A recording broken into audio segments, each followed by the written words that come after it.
Bueno, muy buenas tardes. Espero que se vayan conectando y en lo que se van conectando les quiero recordar que tenemos un ciclo de conferencias en el que vamos a comenzar. Bueno, ya comenzamos la semana pasada con la plática de Laura Sarti y, y hoy tenemos una plática al 2 por 1 con Belkis Gadea y Brian Wallace. La siguiente semana tenemos al doctor Peter Dutton, que nos va a hablar sobre genética, y después vamos a tener un video que es una película que dirigió Antonio Coelho y que nos hizo favor de compartirnos para compartirla con ustedes. Y les recuerdo que para tener un lugar en la proyección, que va a ser de cupo limitado por Zoom, pues es importante que nos acompañen en estas charlas y también que se registren en la publicación que hicimos sobre la película. Bueno, eh, el señor Manuel Hernández y Andrés Quintana ya están viendo el video. Ángel Ruiz nos está mandando saludos desde ¿dónde? Desde Panamá. Y bueno, esperamos unos segundos a que se conecten más personas. Mientras estamos grabando también la sesión recuerden que los vamos a dejar, si se pierden, pueden volver a ver las pláticas, o si empiezan tarde, pueden volver a ver las pláticas vía Facebook o vía YouTube en la página, en el canal de Kutsari. Manuel Hernández dice: felicidades a todo el grupo de Kutsari, Barreros de San Luis AC. Muchas gracias, Barreros, y felicidades también por su trabajo. Evelyn Colín dice: buenas tardes, desde Baja California. Otra de las afortunadas que sí va al simposio, pero mientras, para los que no vamos al simposio, pues tenemos un microsimposio virtual. Saludos, señor Arturo, gracias, del señor Manuel Hernández. Y bueno, ya empezamos a tener público. Voy a, voy a comenzar a presentar a nuestros invitados del día de hoy, que pues estamos muy contentos de que nos acompañen. Y bueno, son señorones de la conservación. Quiero comenzar, aunque el orden va a ser un poco diferente, quiero comenzar con presentarles a Belkis Gadea Espinal, quien es nicaragüense, licenciada en biología, con orientación en recursos acuáticos y licenciada en diseño gráfico. Actualmente es fundadora y directora de Mangrove Studio. Tiene 22 años de trabajar en conservación en zonas marino-costeras en el Pacífico de Nicaragua. Su desarrollo profesional inició con investigaciones en el Gran Lago de Nicaragua sobre especies de peces migratorios, iniciativas sobre manejo de residuos sólidos, educación ambiental y seguridad alimentaria. Recientemente, con una licenciatura en diseño gráfico, impulsa procesos sobre conciencia ambiental y el activismo de las personas a través del uso de herramientas de diseño y comunicación en campañas socioambientales. Conservacionista, colaboradora y miembro de la red Laudopo, miembro de la Red Nacional de Conservación de Tortugas Marinas en Nicaragua y de la red de ICAPO. Durante 2017 a 2018 obtuvo el premio Héroe de la Conservación por Walt Disney Fund en reconocimiento a su compromiso de salvar la vida silvestre, proteger hábitats e inspirar a las comunidades a participar en los esfuerzos de conservación. Cuenta con 2 publicaciones sobre la pesquería de centropómide en el Gran Lago de Nicaragua, participando en 10 publicaciones sobre temas relacionados a la conservación de tortuga carey y procesos de impacto de los incentivos en las comunidades.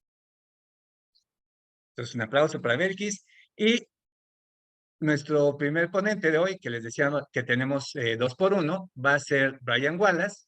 Brian Wallace es de Colorado, Estados Unidos. Es un ecologista de vida silvestre, bilingüe, especializado en biología de la conservación y manejo de recursos protegidos.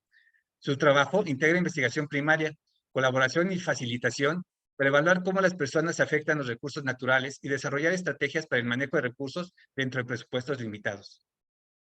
Tiene amplia experiencia en proyectos colaborativos relacionados con la investigación y el manejo del monitoreo de la vida silvestre en varias geografías, principalmente en América Latina.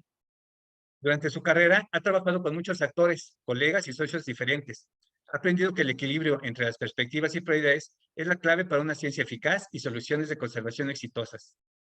También es padre, esposo, adicto a la naturaleza, jardinero doméstico, fotógrafo entusiasta, y ha habido conservacionista y conversacionista. Así es, estoy seguro que van a tener una muy bonita plática al 2x1. Y ahora sí le voy a pedir a Brian y a Belkis que abran sus cámaras, aunque creo que ahora sí no se las abro yo.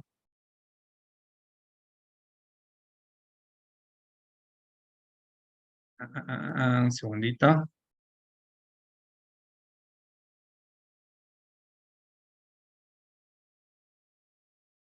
Ay, me equivoqué. Bueno, de hecho, empezamos, me parece, con Brian, que tiene silenciado tu micrófono, Brian. ¿Ya estás? ¿Ya, verdad? Sí, claro que sí. ¿Qué tal, Arturo? Buenas tardes. Buenas tardes a Buenas todos y tardes. todas. Ujú. Muchísimas gracias por acompañarnos y bueno, pues te dejo entonces. Voy a ir viendo las preguntas y yo creo que dejamos la sección de preguntas al final para que entre Belkis y tú las compartan, por favor. ¿Sale? Entonces te dejo Sí, cámaras y micrófonos. Muchas gracias y nos vemos en un ratito. perfecto. Pues muchas gracias, Arturo. Buenas tardes a todas y a todos los participantes, oyentes. Me da un gran gusto de estar con todos ustedes y sobre todo muy privilegiado estar invitado por Kutsari, una organización que llevo mucha historia trabajando en colaboración con los amigos del grupo y también los grupos que Kutsari siempre ha colaborado en México. Entonces, felicidades a cada persona que ha tenido algo que ver en algún momento de ha echado su granito de arena, ¿verdad? Entre las actividades de Kutsari. Es un gran evento y me da mucho gusto estar con ustedes. Entonces, gracias Arturo para la presentación.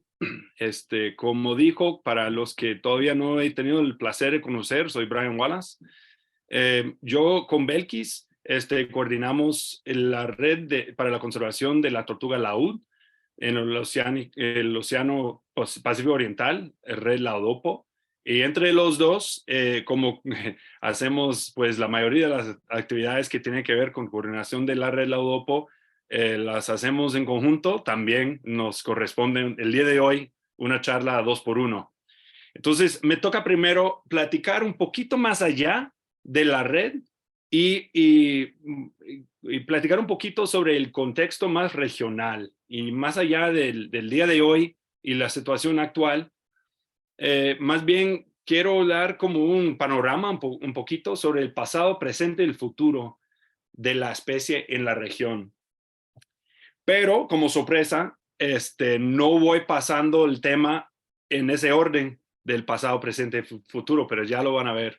Y la idea es como sacarnos un poco de las playas, digamos, de la arena y nuestras chambas cotidianas y hacernos pensar un poco más ampliamente, ¿verdad?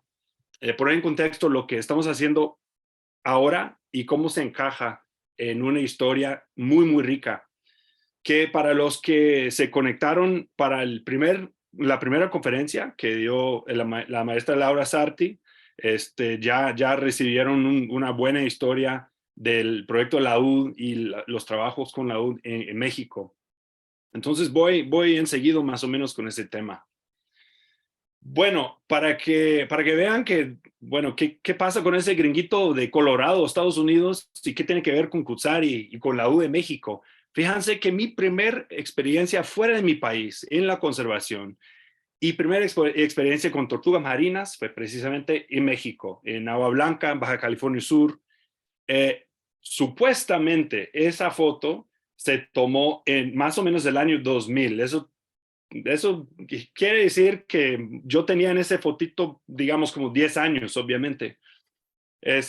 Pero en ese proyecto, mi primera asesora, como muchos de ustedes, me imagino, fue la misma Laura Sarti. Yo sé que le da pena cuando yo siempre comento que ella fue como mi primera asesora con tortugas marinas, pero como yo tengo micrófono, yo lo puedo comentarles eso, aunque se les siente un poco incomodita. Gracias, Laura, y disculpa. Bueno, aterrizándonos en lo que el estado actual de la población, que bien sabemos todos. Esa gráfica, bueno, es un formato distinto, pero muy parecido a muchos gráficos que todos se han visto a través de los años, del gran declive de la especie en el Pacífico Oriental, la especie laúd.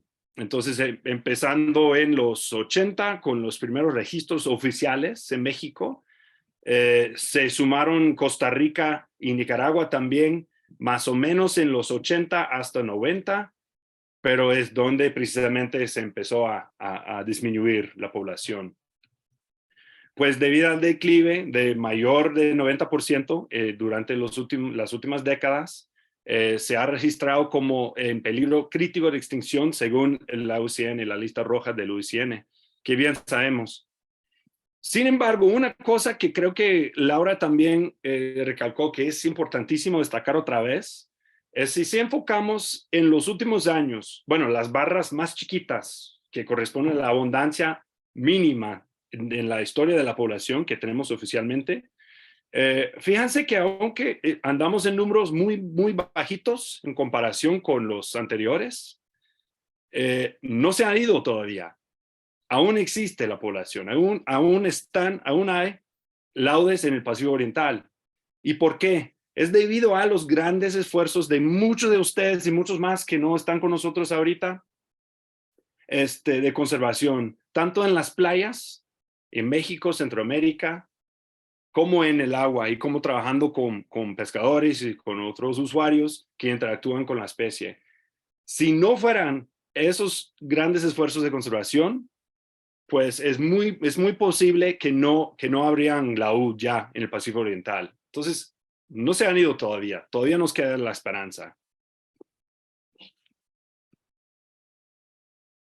Y bueno, hablando de eso, una cosa que entre la red Laudopo que hicimos hace muy poco, hace un par de años, hicimos un ejercicio de no solamente de volver a analizar la tendencia poblacional, que ya sabemos muy bien, que en el gráfico es la línea roja, sino lo que queríamos hacer es entender qué es lo que nos queda por hacer para en el futuro provocar una recuperación de la población.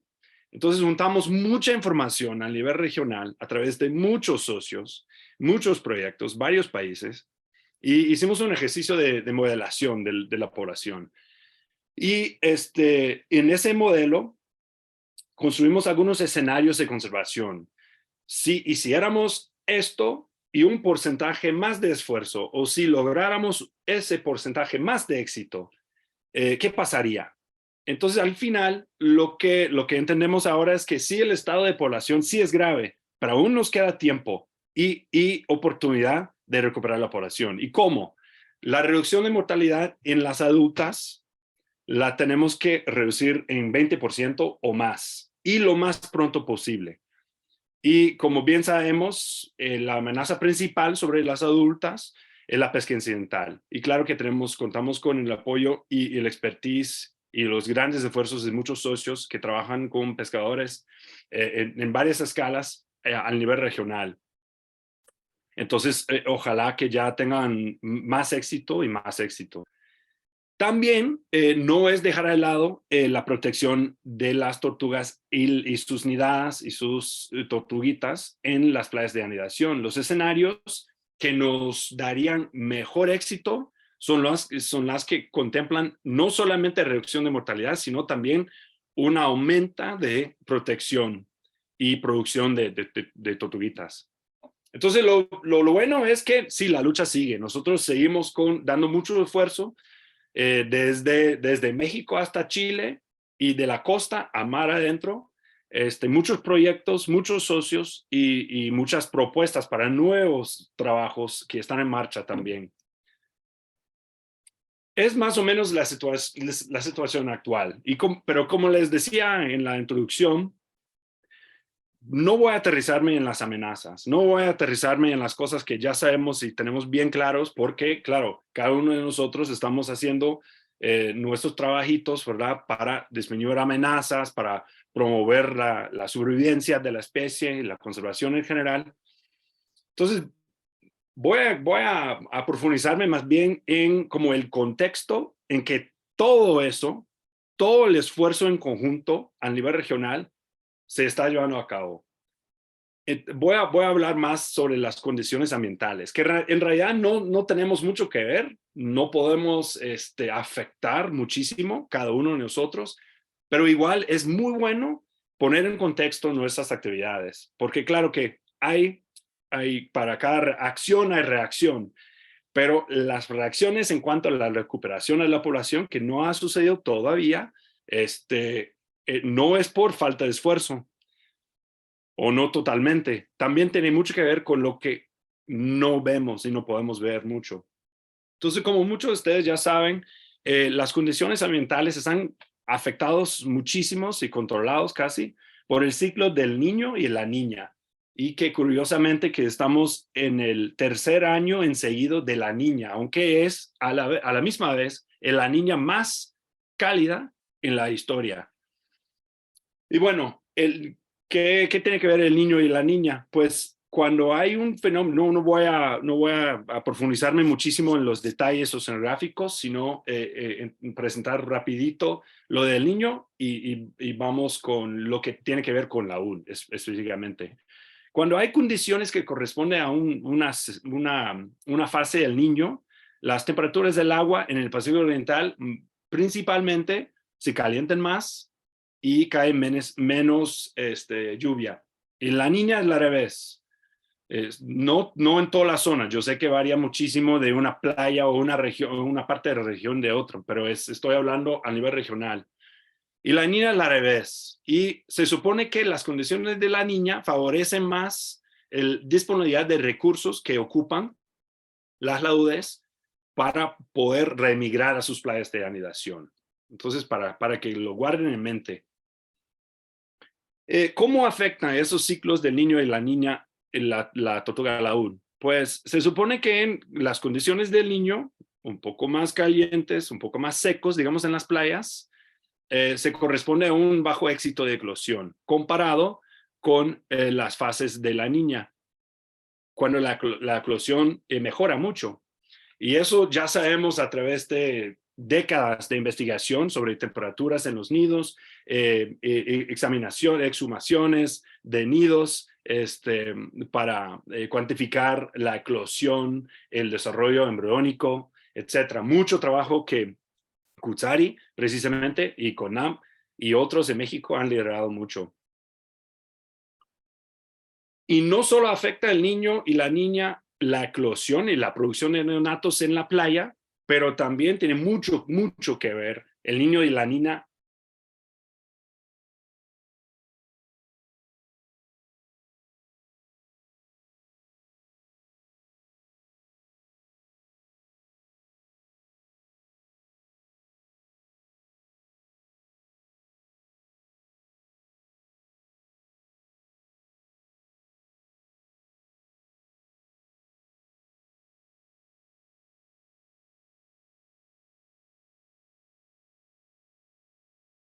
Y este proyecto se llevó a cabo con los datos de Playa Grande, Costa Rica, y que corresponde con las fases. La niña se hace más corta el intervalo entre temporadas de anidación. Es decir, es más probable que una laúd puede volver a remigrar entre 2 o 3 años.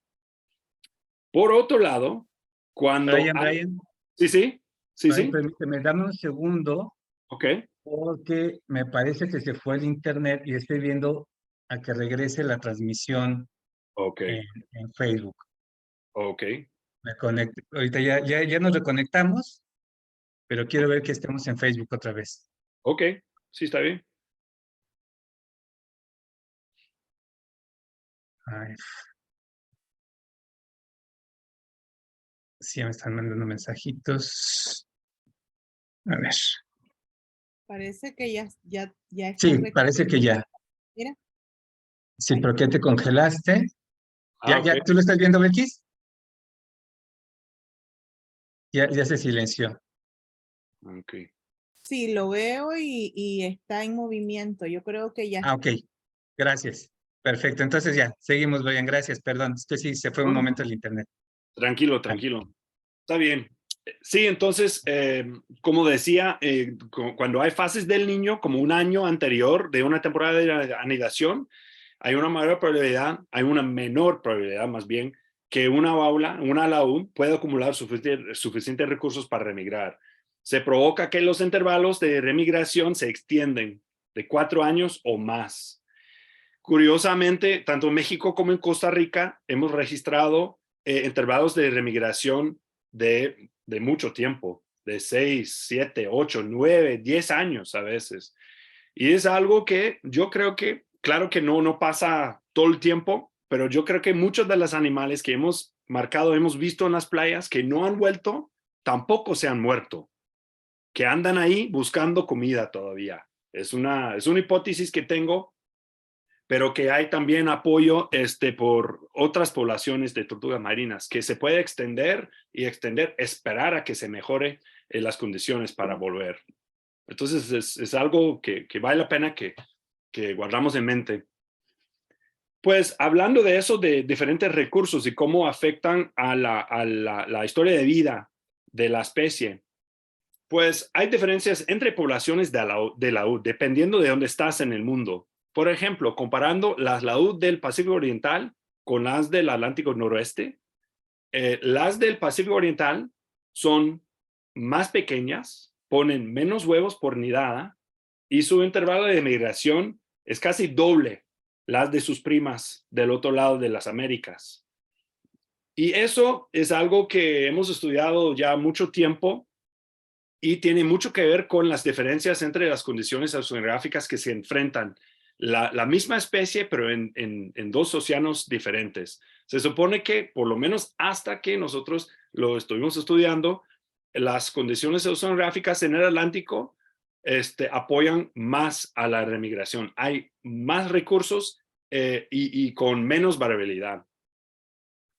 Sin embargo, solo para comentarles rapidito, que casi no hay ninguna población de la especie en todo el mundo que va para arriba. La de Brasil más o menos, pero es una población chiquititita.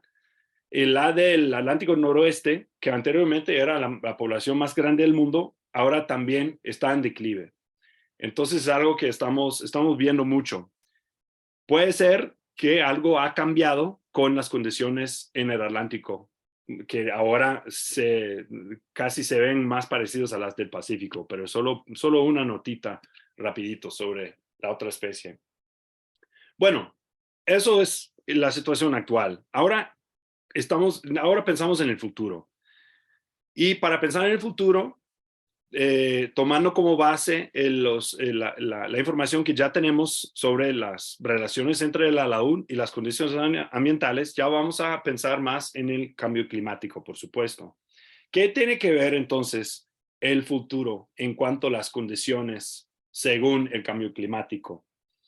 Bueno, según muchos estudios liderados principalmente por la doctora Vivi Santedrián en Costa Rica, ya sabemos mucho, ya tenemos mucha información, mucho conocimiento sobre lo que podemos esperar que pueda pasar. Con las temperaturas más altas en las playas y luego en los nidos, claro que se va a provocar una eclosión baja o peor y también una producción de tortuguitas peor. Y esas tendencias son de éxito de eclosión y emergencia a lo largo del tiempo. Bueno, si hay peor eclosión y peor producción, obviamente, si lo metemos en un modelo población, esos datos se provoca o los resultados que salen, las estimaciones que salen, predicen que el número de hembras anidadoras, o sea, la población que nosotros medimos en las playas, también se va a bajar más en el futuro. Entonces, son cosas que, claro, que son muy preocupantes, pero tomando en cuenta que son modelos generales que nos dicen qué pasaría si siguen las condiciones igualitos. Entonces, por ejemplo, ¿qué podemos hacer hoy día si el cambio climático nos va a llegar sí o sí? Bueno, muchos de ustedes que trabajan en playas ya saben que, por ejemplo, hay formas de manejar nidos con mucho cuidado y con mucha experiencia y capacitación que puede crear condiciones en los nidos que favorecen más la eclosión. Por ejemplo, usar malla sombra, regar a los nidos, otras cosas así. Entonces, lo que Vivi y otros hicieron eran otra vez unos modelos de qué pasaría si, tomando en cuenta condiciones en los nidos de un promedio, temperatura promedio de 30.4 grados, que corresponde a como la temperatura promedio en Costa Rica, por ejemplo, en los últimos años, y 29.9, que es el promedio a largo plazo de las últimas 2 décadas y más. Y lo que esos gráficos muestran es que si aprovecháramos de las medidas de bajar las temperaturas en los nidos, digamos, usar mucha malla sombra, que puede bajar las temperaturas mucho en los nidos, pero ¿qué pasa a la población a largo plazo? A lo mejor mejora la eclosión, pero si produce menos hembras que ahora, puede ser que a largo plazo pueden disminuir la cantidad de hembras a largo plazo. Entonces, es decir, es importante entonces, si se mantiene la temperatura más parecido al promedio, si vamos a manipular temperaturas o si vamos a implementar medidas que afectan las temperaturas de los nidos, hay que tomar mucho en cuenta no solamente que mejore la eclosión, sino que implica esa mejora de eclosión para la población a largo plazo. Entonces, también se hicieron algunos modelos que mostraron que al mantener esa temperatura un poquito más o dejar quizás que suba un poquito la temperatura, pero no mucho, se puede provocar también un aumento de hembras anidadoras a largo plazo. Entonces, es un ejemplo de que todavía nos quedan opciones y nos quedan oportunidades de incidir en lo que está pasando hoy para promover resultados más positivos a largo plazo. Bueno, eso es del futuro. Ahora, como les decía antes, yo voy a terminar pensando un poco en el pasado y ya van a ver por qué. Ya hemos hablado mucho de cómo nos afectan las condiciones ambientales y cómo nos pueden afectar las condiciones ambientales. Pero ahora vamos a pensar un poco de lo que podemos aprender del pasado. Ese gráfico salió de un paper muy famoso que se publicó en el año 2000 en la revista científica Nature, que es una de las revistas más importantes para la ciencia, que fue como una alarma internacional, más o menos, sobre el estado y el declive alarmante de la laúd en el Pacífico Oriental. Y fue un ejercicio de modelación también, enfocado de nuevo en Costa Rica, pero claro que ya sabemos que la tendencia a México corresponde más o menos igualito.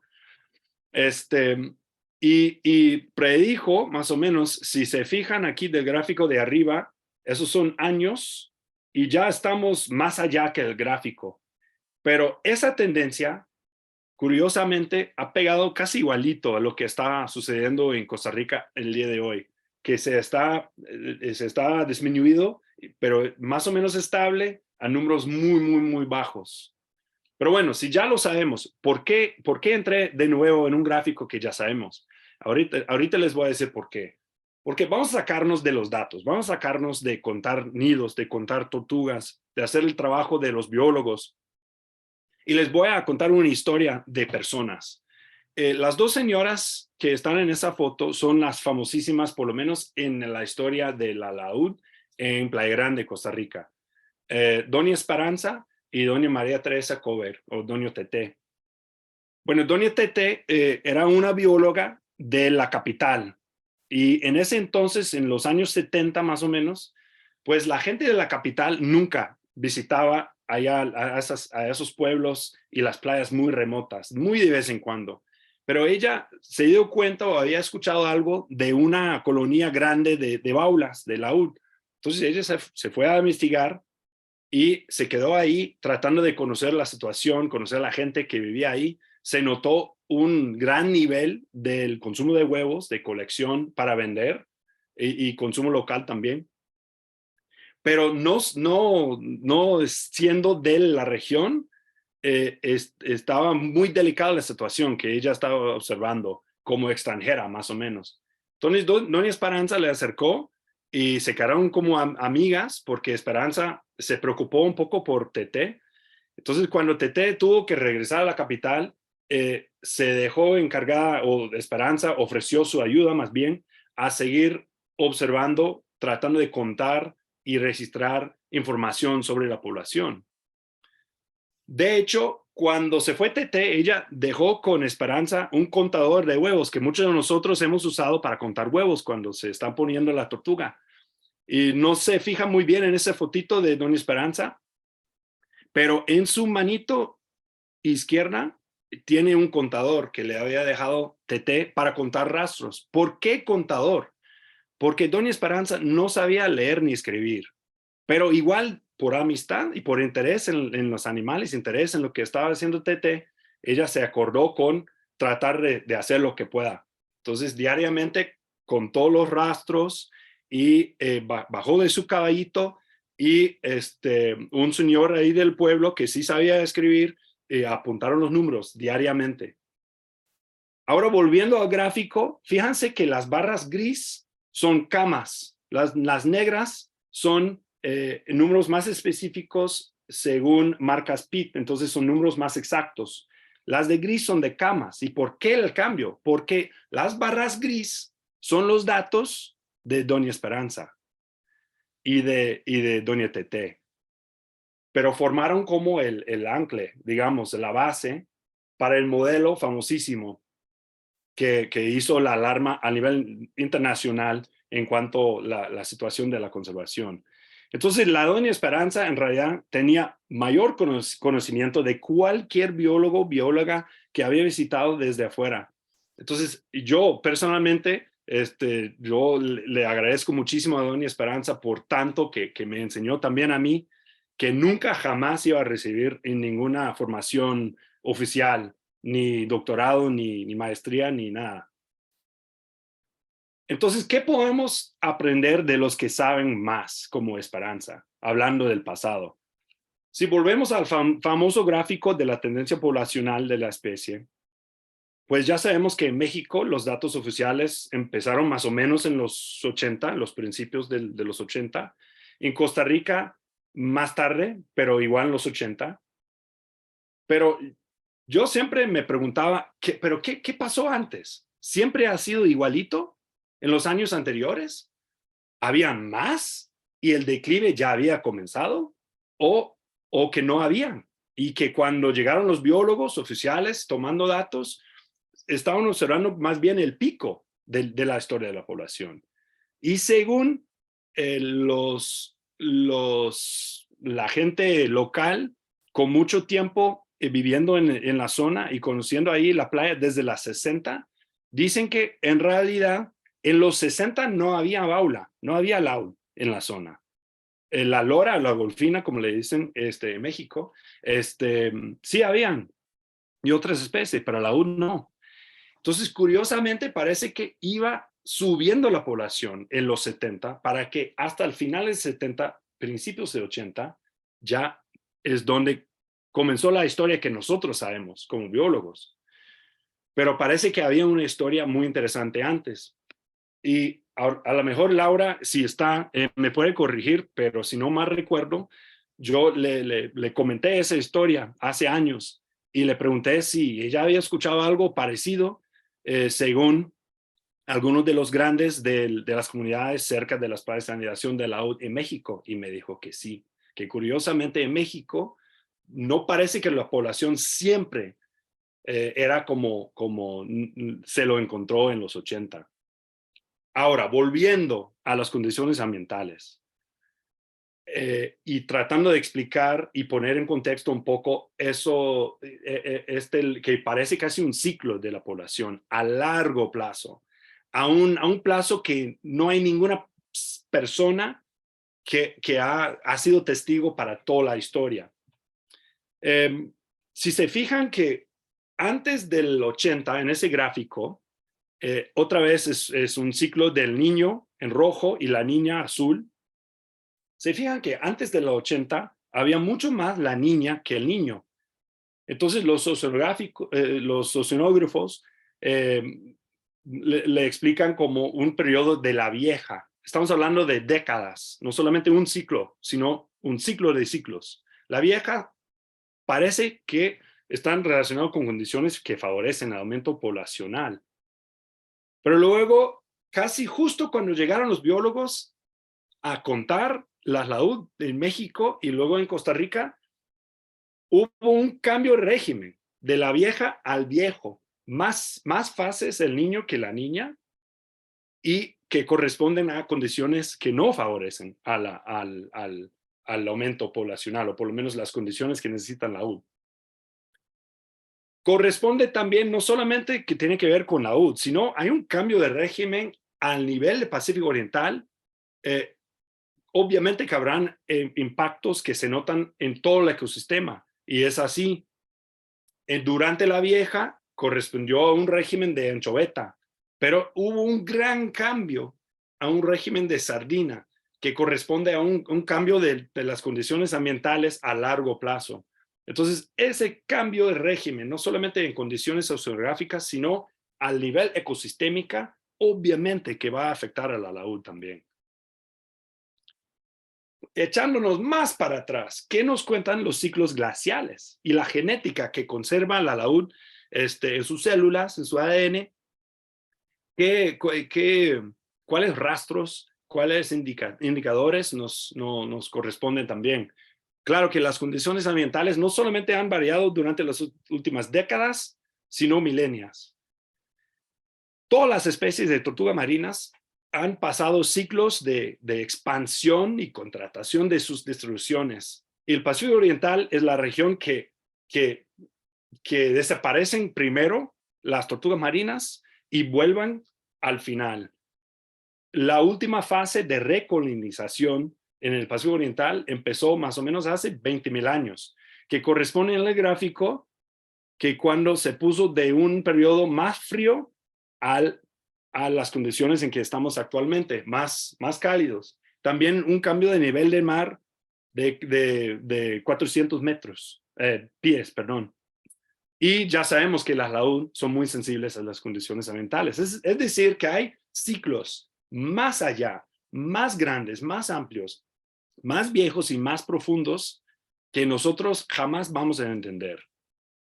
Volviendo a ese gráfico de la vieja al niño, la vieja y el viejo, pues y si pegamos encima el gráfico poblacional, que corresponde más o menos en los mismos años, ya van a ver que cuando hubo el gran incremento en el pasado, según nuestros maestros y maestras de las comunidades locales, correspondió a un periodo de la vieja que favoreció la producción de neonatos, crecimiento, reclutamiento, para que creciera mucho la población justo cuando empezamos a contar las tortugas, ¿verdad? Pero precisamente en ese momento hubo un cambio de régimen al viejo, que también en ese momento se nos está cayendo encima de la población las amenazas antropogénicas muy fuertes que ya hemos platicado. Entonces nos queda la pregunta más importante: ¿cuándo nos toca un nuevo cambio de régimen? Y si cambia de nuevo todo el contexto ecosistémico en que nosotros estamos trabajando, ¿qué tiene que ver o qué vamos a ver nosotros en cuanto a la población? A lo mejor la Pachamama nos va a ayudar. Eso es el mensaje de hoy. Que seguimos con lo que sí podemos controlar y lo que sí podemos afectar. Y esperar con un poco de paciencia que nos toca un nuevo cambio de régimen. Entonces, terminando y ya pasando la palabra a mi colega Belkis, lo que sí podemos hacer entre nosotros, cada uno de nosotros y en conjunto, hacia la conservación regional, promover la comunicación, compartir información, como estamos haciendo ahorita con todos, respetar a las varias perspectivas y prioridades, no solo los biólogos, sino la gente local que realmente conoce más. Solidaridad entre los compañeros, en donde sean. O sea, cada uno de nosotros estamos haciendo mucha chamba y necesitamos un apoyo. Entonces, que nos apoyemos. Y claro, paciencia y persistencia. Estamos trabajando con tortugas marinas, no colibríes. Entonces, la cosa no va a cambiar un día para otro. Y si logramos con esa fórmula, pues ojalá vamos a lograr recuperación de la laúd en el Océano Pacífico Oriental. Entonces, gracias por aguantarme tantito el tiempo. Yo sé que eso era un poco mucho, pero con este grupo de amigos y amigas en el mundo tortuguero, sobre todo en México, espero que les haya interesado y, bueno, de nuevo, felicidades a cada uno de ustedes y que siga la lucha. Muchas gracias.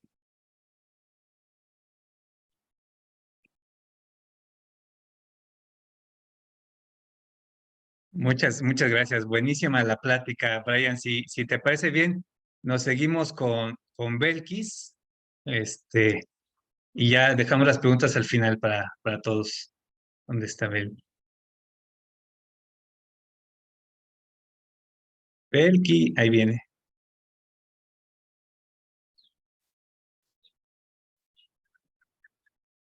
Hola, hola, ¿me escuchan?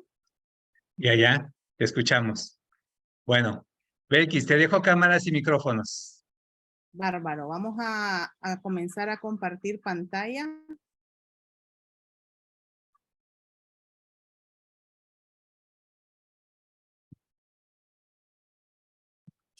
Perfecto.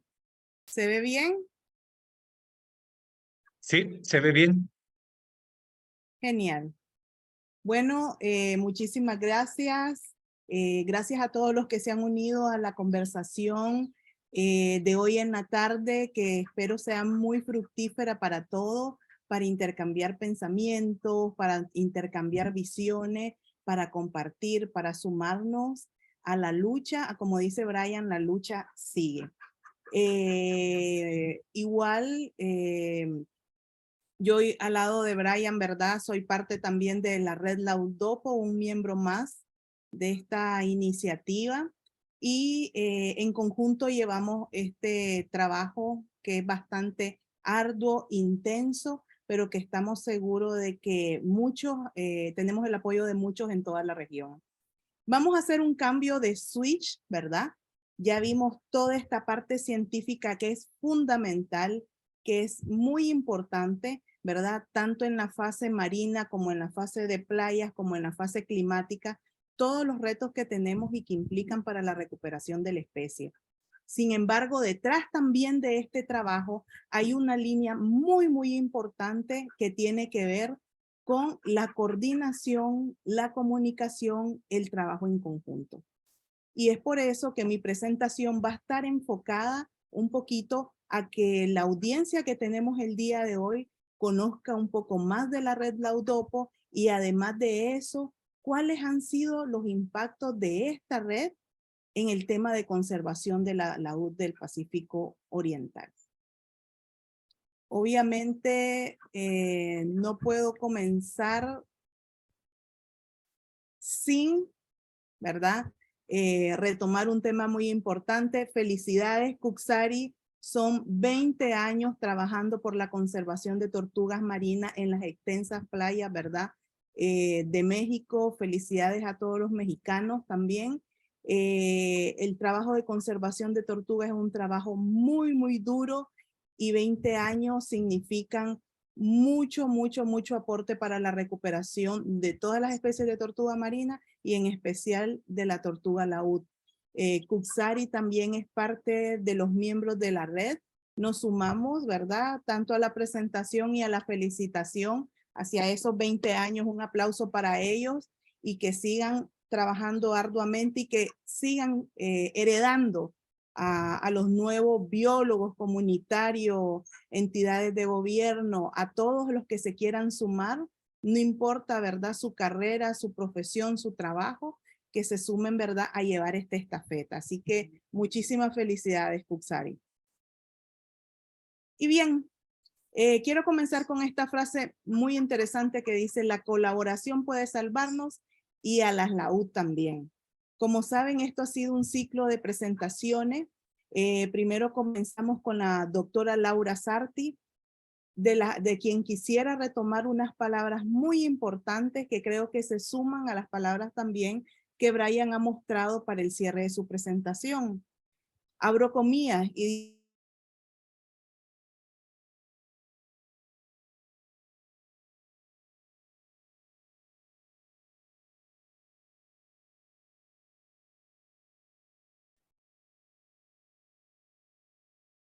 Bueno, parece que ahora sí se cayó la red. Bueno, vamos a esperar un poquito a que se reconecten. Edelvi,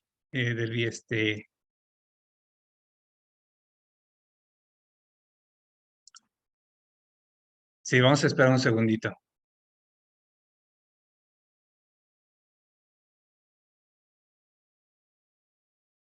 Ok, gracias. Ah, ah, ah.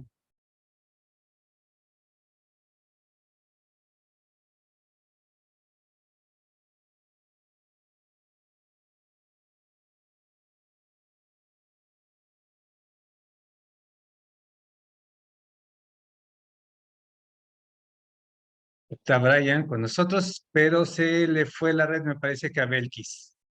Así es que vamos a esperar un poquito.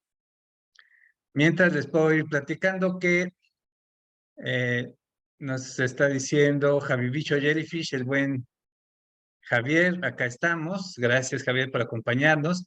Hay una pregunta interesante. A lo mejor podemos aprovechar este tiempo en lo que se reconecta a Belkis, que seguramente son problemas de internet que a todos nos pasan, con Brian ir haciendo unas preguntas para que las veas anotando. Eh, bueno, hay una muy interesante de Ale Galván que dice, lo ideal sería tener una proporción sexual equilibrada. Con el aumento de temperaturas que estamos viviendo, entonces, ¿es mejor una producción de hembras o de machos? He leído documentos en playas donde donde se liberan mayor cantidad de hembras. Ah, ahí viene ya,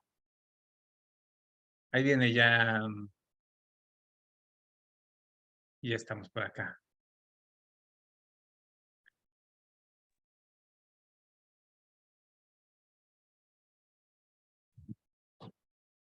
Hola, Belkis.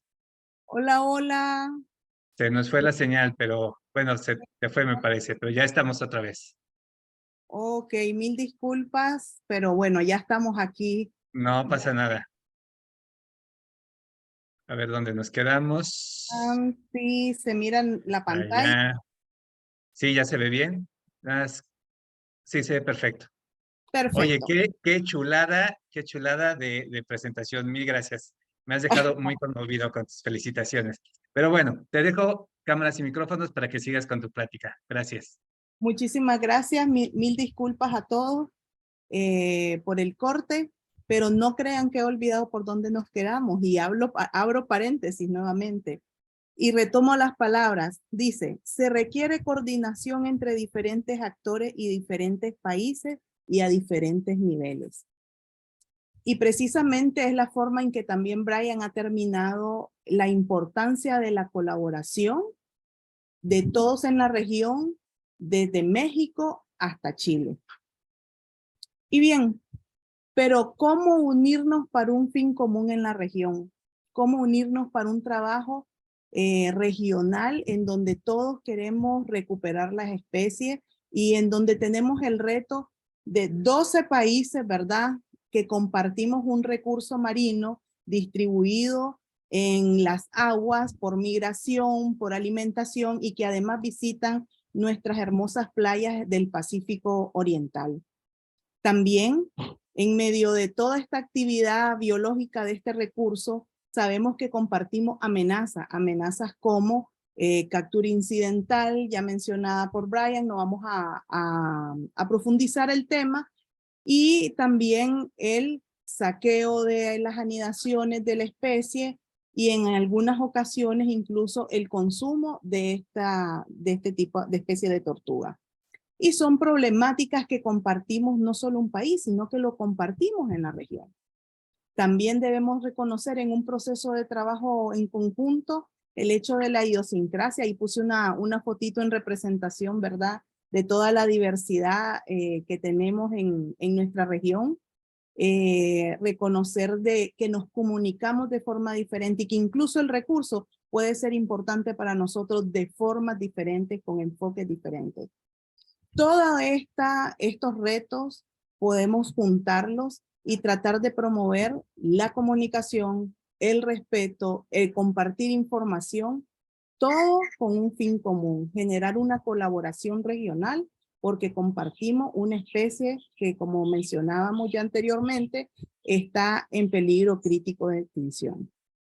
Y bien, a esta fase yo le voy a llamar Sembrando la Semilla. Y nos vamos a mover hacia Huatulco en el año 2012.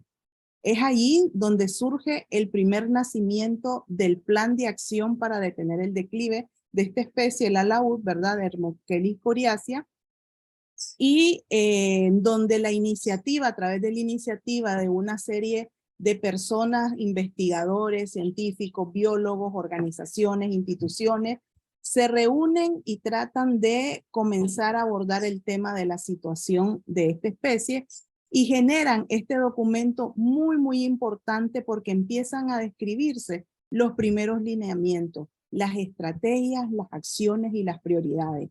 Hacia dónde queremos ir, qué es lo que deberíamos de implementar y en dónde lo deberíamos de implementar.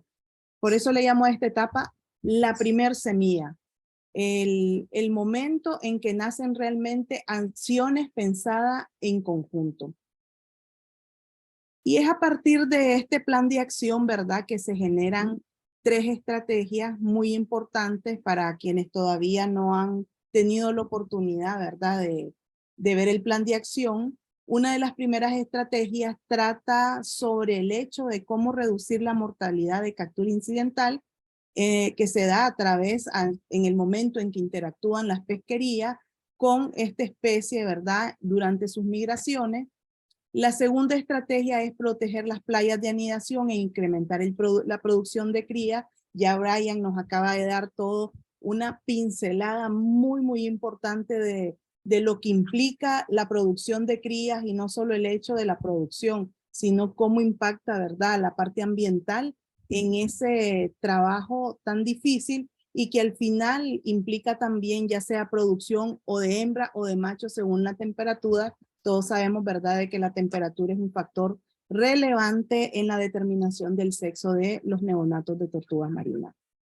Y bien, bajo el ámbito de esas 3 grandes estrategias generadas en el plan de acción en el 2012, una organización llamada Fauna y Flora Internacional en el 2015 gira su mirada hacia la estrategia 3, que es muy relevante, que refiere a promover y fortalecer la implementación de acciones regionales a través de redes e instrumentos existentes.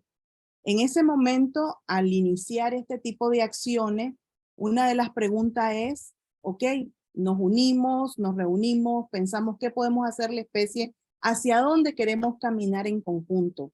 Y se determinan, por decir, 3 acciones muy relevantes. Uno, el hecho de dar a conocer el plan de acción. ¿Por qué dar a conocer el plan de acción? Porque entre todo lo que necesita la especie para recuperarse, debemos de mencionar exactamente las acciones de conservación que pueden realmente incidir para su efectiva recuperación y a la que realmente necesitamos que todos nos estemos sumando. Obviamente coordinar nuestros esfuerzos en toda la región. Ya hablábamos de 12 países involucrados que compartimos esta especie y sobre todo incidir en la toma de decisiones. ¿A qué nivel? A niveles políticos, a niveles de toma de decisión de cómo trabajar, cuidar y accionar en la recuperación de la especie.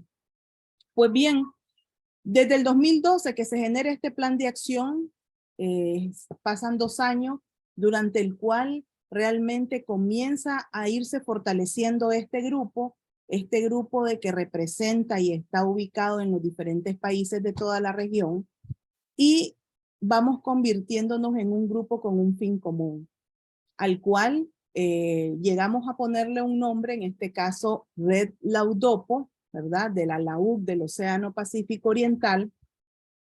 Y para efectos de involucramiento generamos una evaluación con el objetivo de entender cuáles son los siguientes pasos que nos va a permitir a nosotros coordinarnos y fortalecernos para hacer investigaciones, para tomar decisiones a niveles políticos con respecto a la especie, para determinar qué técnicas o metodologías de conservación son más efectivas de acuerdo a la experiencia y intercambiarnos también entre todos la experiencia entre los diferentes países. Y a partir de esta evaluación y por parte de la exposición de los miembros, se generan algunos elementos muy importantes que pueden seguir fortaleciendo la comunicación entre la región. Y una de las cosas que sale, por ejemplo, es la constitución de una página web. He visto ya algunas preguntas que están surgiendo en el chat y creo de que precisamente van a dar respuesta por qué se creó una página web. El hecho de crear a la red Laudopo o posicionarla con un rol más fuerte, como un referente que pueda acercarse en las mesas de tomas de decisiones a nivel político, incrementar el involucramiento de miembros. En ese momento había un número determinado de miembros, pero sabíamos que había más gente trabajando por la especie en los diferentes países que necesitábamos sumaran esfuerzos. Compartir la información de los avances entre proyectos. Si estamos en México, ¿qué está sucediendo en América del Sur con las tortugas laúd? Si estamos en el sur, ¿qué está sucediendo en Centroamérica? Entonces, intercambiar la información para tener toda la radiografía del espacio en donde esta especie se moviliza, en donde esta especie tiene su ciclo de vida. Y obviamente, pues, tratar de compartir la información. Y en aquel momento que estamos hablando, era el 2017, se determina, ¿verdad?, de que con la creación de Facebook y el intercambio de información, vamos a poder, ¿verdad?, llegar a más personas. Y bien, esa semilla sembrada en el 2012 y que poco a poco fue estableciendo sus bases, comenzó realmente a germinar y a formarse y a constituirse. Puedo decir con toda seguridad que el 2016 es cuando nace el nombre Red Laudopo, el grupo que hoy ya tiene un par de años, gracias a la participación de estas personas durante el Simposio Internacional de Tortugas Marinas en Perú. Un encuentro que forjó de alguna forma las bases para ir mejorando nuestra coordinación en los temas de conservación.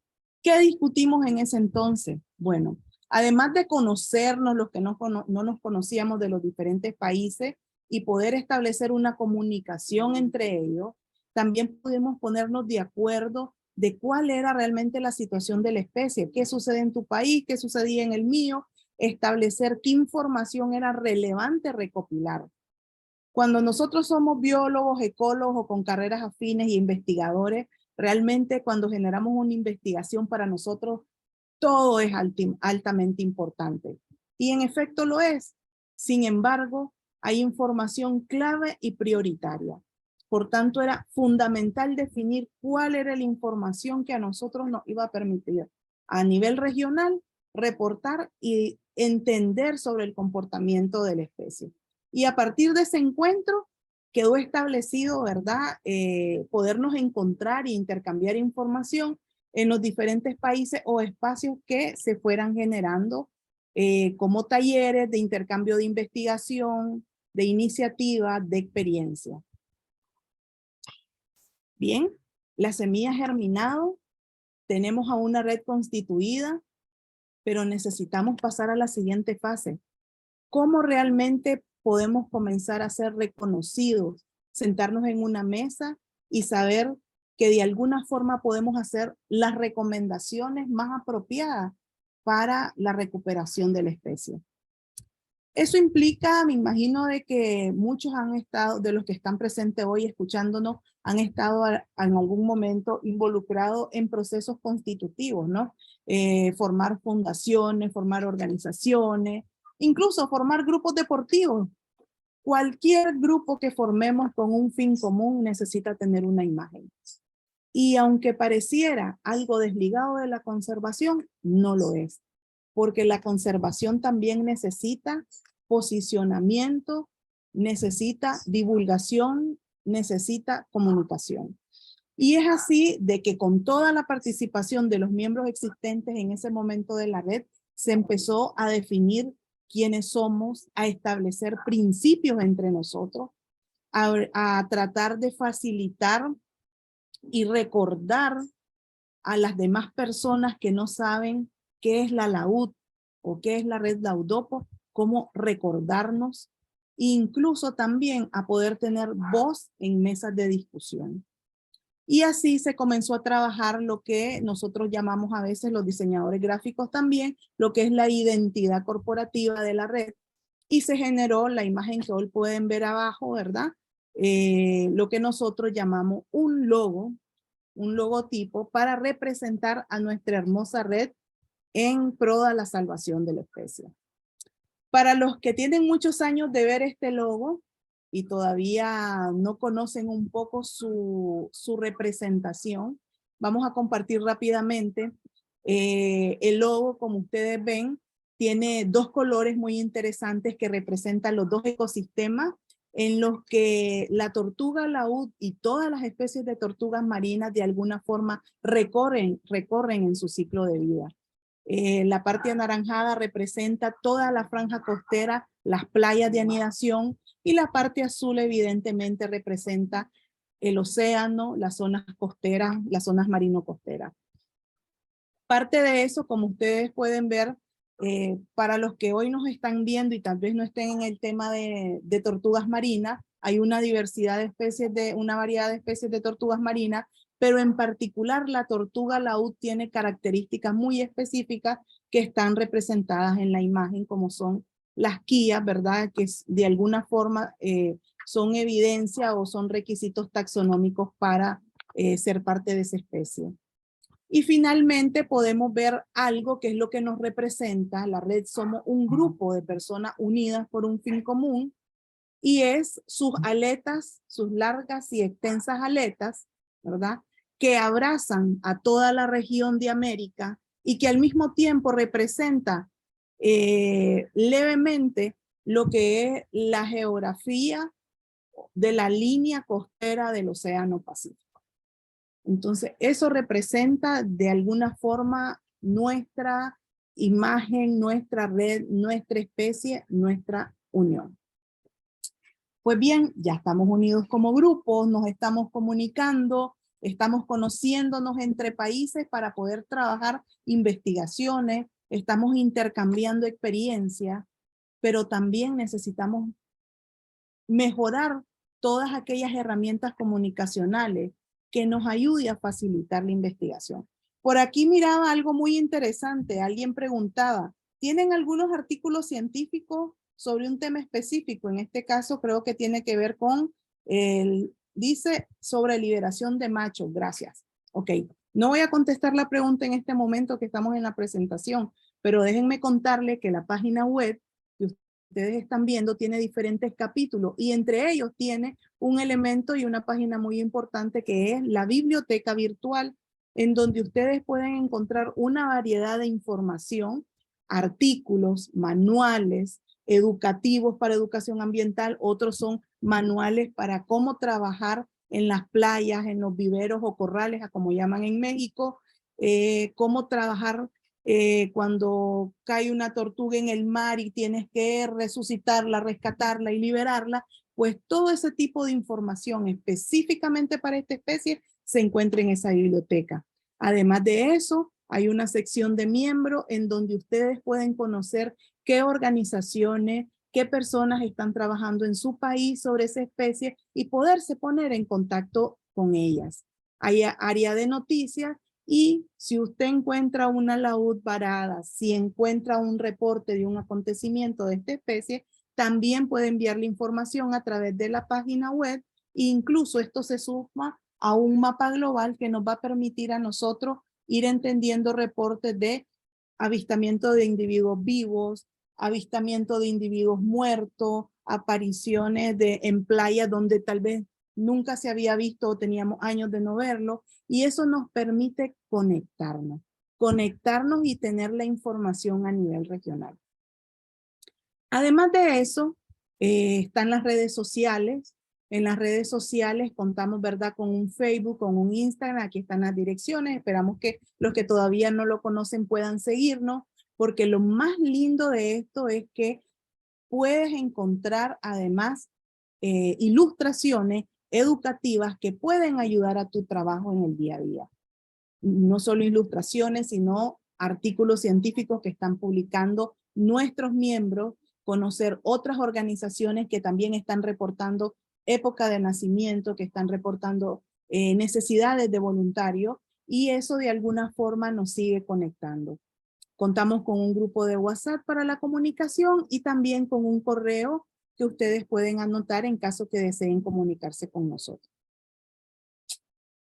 Bien, ahora que ya tenemos cómo comunicarnos muchísimo mejor, quiero comentarles y contarles cómo todo este proceso detrás de bambalinas, decimos nosotros, detrás de las cortinas de la investigación, detrás del trabajo en las playas, detrás del trabajo en el mar, empieza a fortalecer o a ayudar los procesos y los beneficios hacia las acciones de conservación de especies.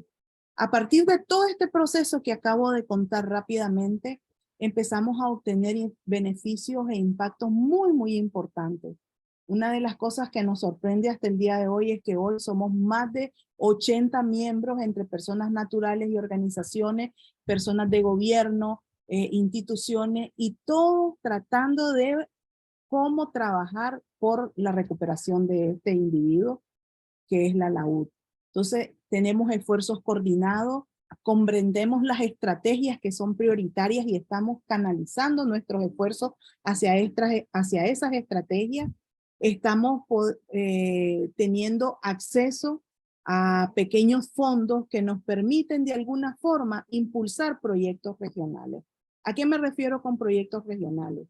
Por ejemplo, una de las cosas muy interesantes es el hecho de que tenemos playas prioritarias y secundarias de anidación de tortugas laúd. Y estas playas prioritarias y secundarias están distribuidas en playas costeras de México, en playas costeras de Centroamérica, y tenemos algunos puntos específicos en la zona sur, por ejemplo en Ecuador, en donde incluso también hay pequeños reportes de anidación. Qué importante sería coordinar estos esfuerzos de nacimiento, de tortuguillo, entre países, entre iniciativas que estén establecidas en México, en Centroamérica y en América del Sur. Los proyectos regionales que nos llevan a un fin común, a un objetivo en común, con un impacto mayor.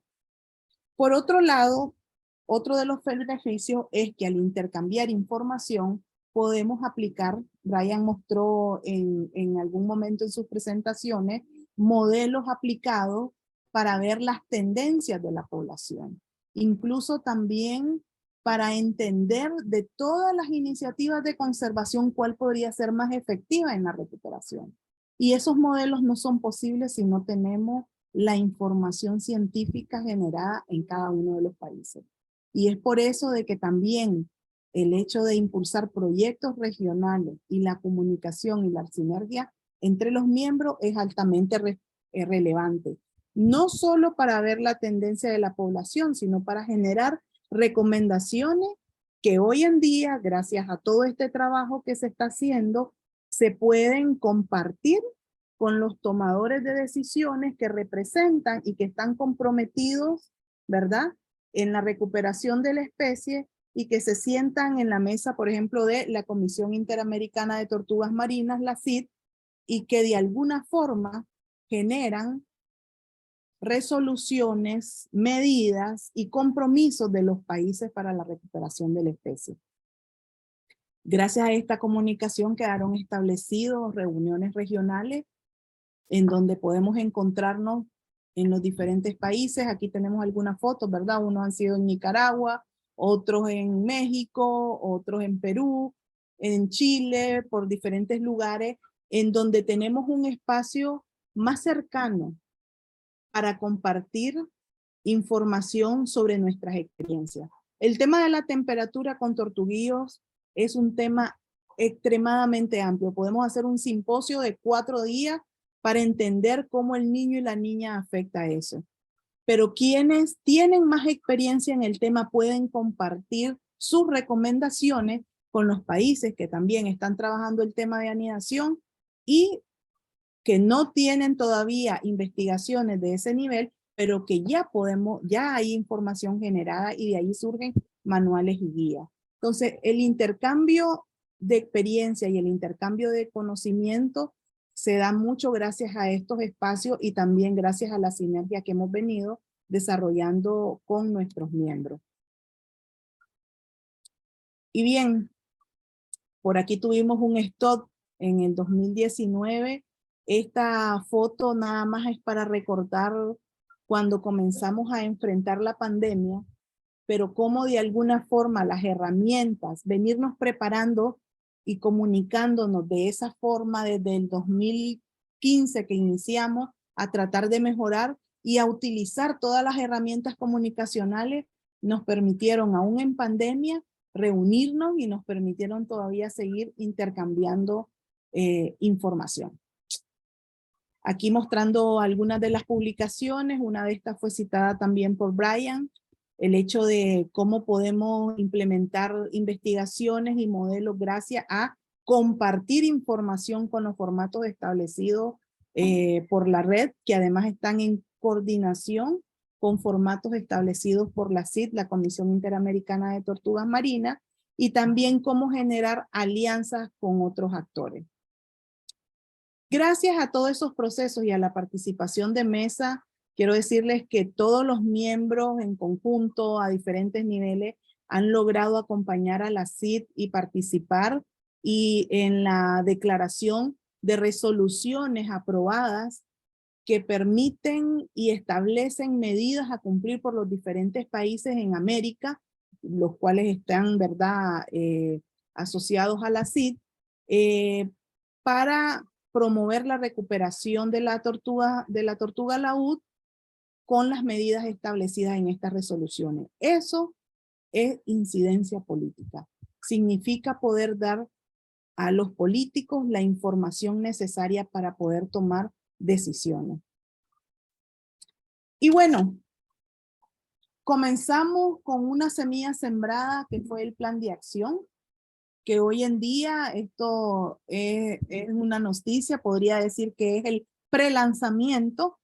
Luego de procesos de evaluaciones, estamos hablando que el plan de acción se generó en el 2012. A estas alturas tenemos si estamos en el 2023, prácticamente 12, 13 años. Y ha habido un trabajo muy intenso por todos los miembros, evaluando, analizando, actualizando, y tenemos fresquito de paquete el nuevo Plan de Acción 2022-2033, que está visualizado para los próximos 10 años, hacia dónde debemos de ir, qué deberíamos de estar haciendo, qué nos está faltando, y que estará siendo lanzado en el próximo simposio de tortugas marinas en Colombia, en Cartagena, Colombia.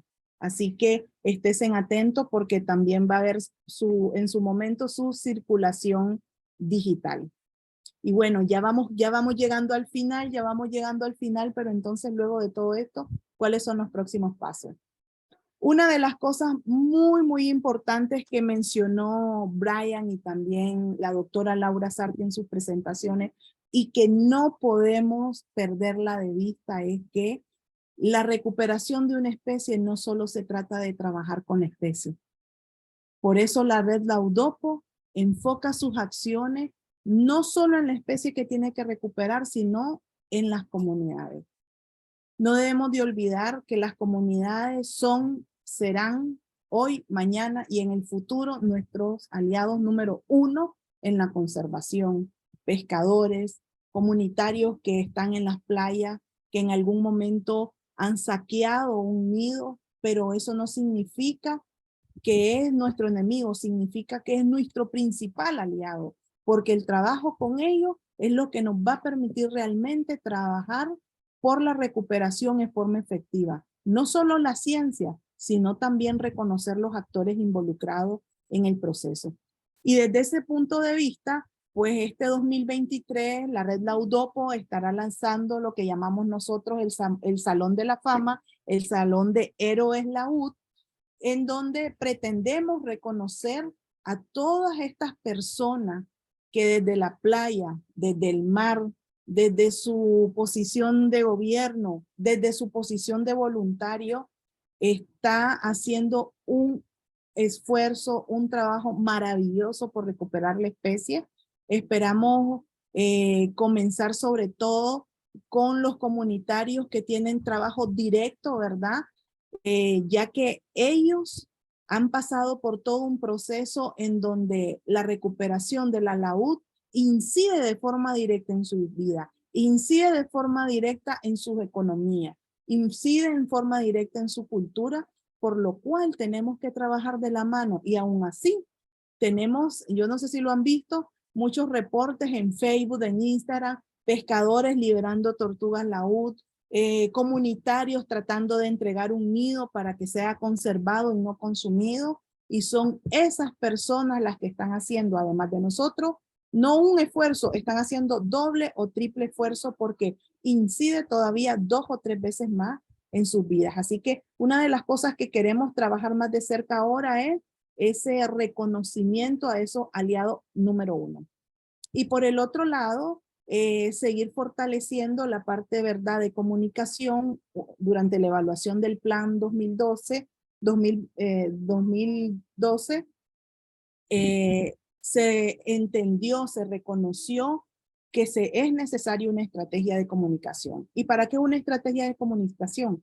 Para que se sigan sumando más a los esfuerzos, para que nos sigamos intercambiando información, para que nos intercambiemos experiencia de cómo hacer mejor las cosas, qué funciona mejor allá, aquí, y para que podamos canalizar nuestros esfuerzos en una misma dirección.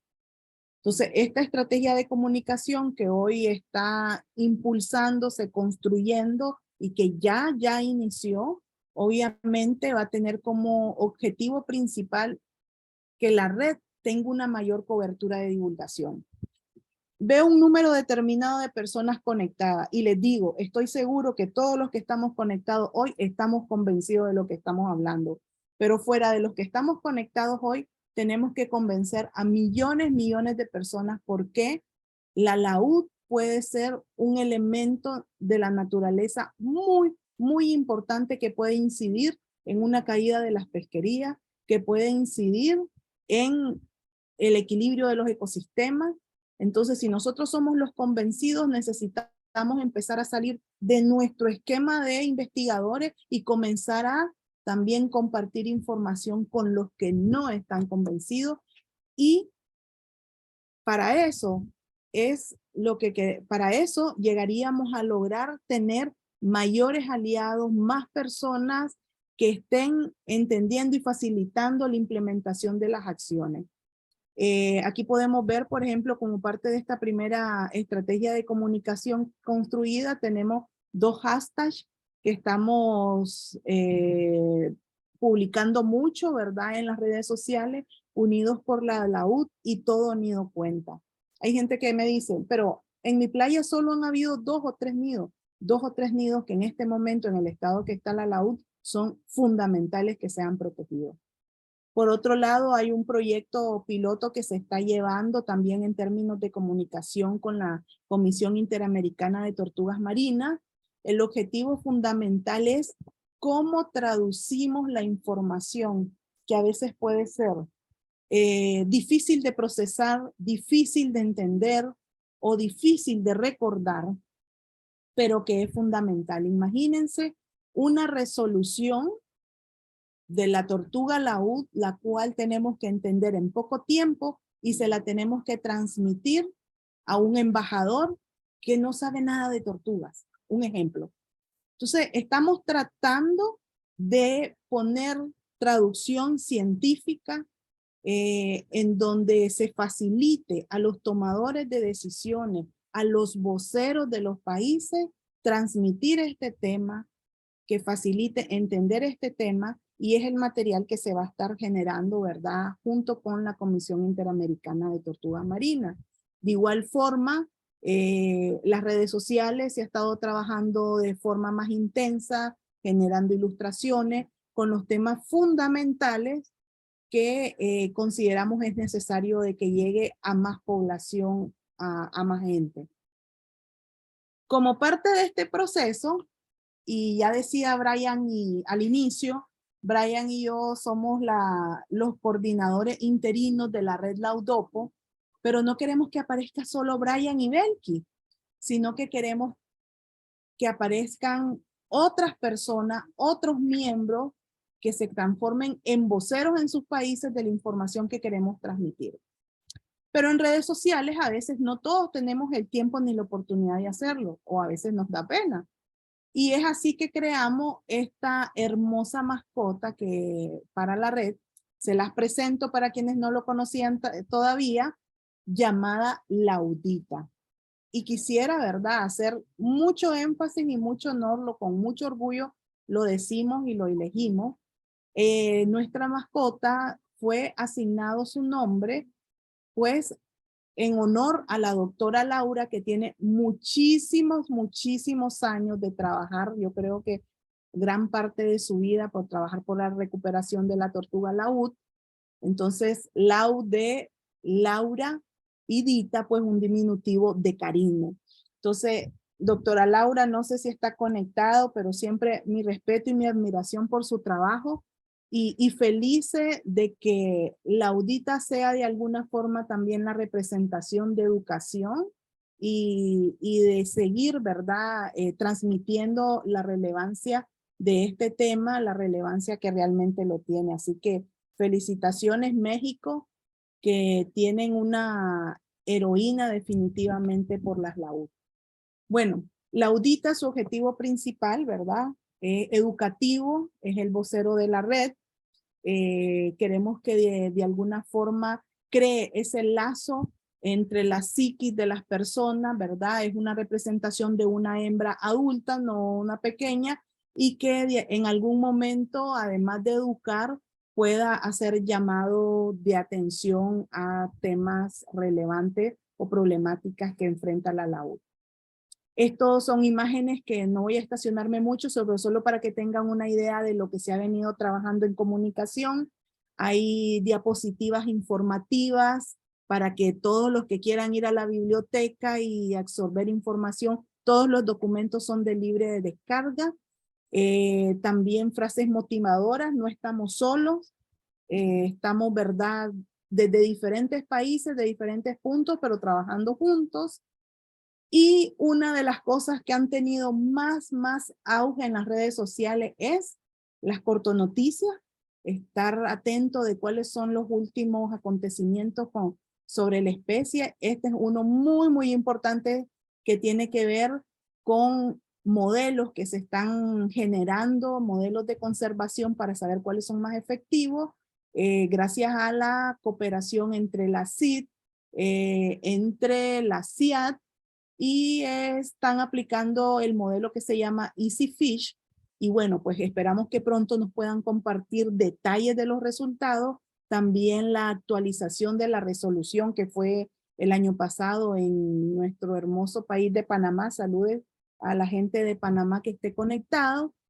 Tenemos, ¿verdad?, ilustraciones de cosas curiosas que ustedes pueden utilizar. Y bueno, todo ese montón de trabajo, ¿verdad?, que te significa estar traduciendo ciencia. Ya estoy para la recta final, voy a cerrar mi presentación, pero antes de hacerlo no quiero dejar de dar agradecimiento al equipo que ha estado detrás de todo esto. Este es el equipo que trabaja en la parte de comunicación, acompañándonos allí, escuchando las exigencias de Brian y mías y las locuras que se nos pueden ocurrir para poder hacerle llegar al corazoncito de los no convencidos, ¿verdad?, la importancia de la laúd, un equipo bastante integral. Tenemos diseñadores, gente que trabaja en página web y en educación ambiental y cambio de comportamiento. Y para cerrar, entonces, ¿quiénes somos hoy? Bueno, la red hoy es un grupo regional. Tenemos miembros desde México hasta Chile e incluso miembros que están en la otra parte del mundo, de Europa, de todo, enamorados y dispuestos a colaborar por la LAUD. Somos miembros unidos por voluntad propia. La Red Laudopo no es una organización constituida, no es una ONG. Somos personas unidas por un fin común, en donde estamos apuntándole a la recuperación y al trabajo que estamos haciendo. Me disculpo si me faltó algún logo. Hay millones de miembros de organizaciones de todos lados.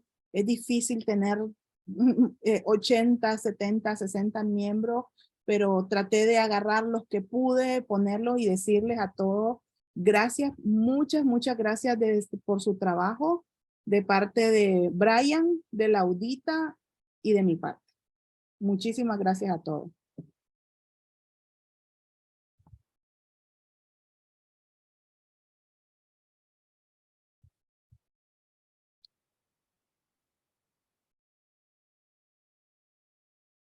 Muchas gracias, Belkis.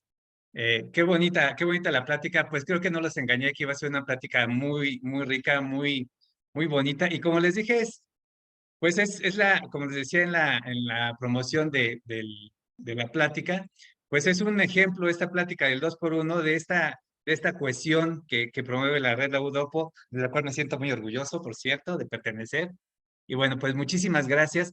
Antes de dar pie a las preguntas, que ya vi que Brian se empezó a compartir, a responder, gracias, pero también me gustaría que las compartamos en grande para que, bueno, en el video, para que queden también en el video.